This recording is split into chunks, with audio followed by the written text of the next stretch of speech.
Today I'm going to talk to you about March of the Eagles. For those of you who are not familiar with the game, it's a new game we're developing. It's set in the Napoleonic Wars, running from 1805 to 1815, and it's kind of a tight focused war game on the 10 years Napoleonic Wars. So it's set in Europe.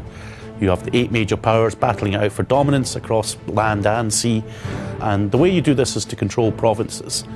And what we've done is that each of the major powers has different provinces to control. So what it allows is like alliances convenience, because although only one of you can win, both of you may want to take provinces off the same country but different ones. So there's plenty of opportunities for alliances and backstabbing in the game. But also, for those of you who maybe been keeping an eye on the game, I thought I'd talk today about one of your favourite questions, the supply system. Because what we've done with March of the Eagles is kind of created a hybrid supply system between Europa Universalis and Hearts of Iron 3, so that each province has a support limit, which is how many men can eat in the province before you start starving. But you know, food is not enough for an army, even though Napoleon did say an army marched on its stomach.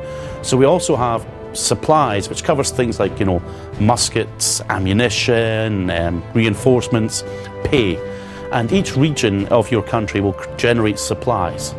And then, you know, armies in the region will then consume them. And then what happens is that supplies will transfer from region to other regions. So if you have a chain of allies, say, stretching to Russia, then as France you can invade Russia and the supplies will flow through.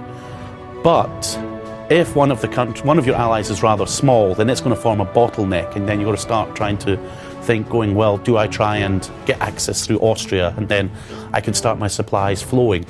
You know, the idea being that, you know, neither kind of supply system on its own fitted the Napoleonic era, where, you know, I mean, more men died outside combat than did. So, you know, you need that kind of idea that some provinces are just simply too poor to support troops.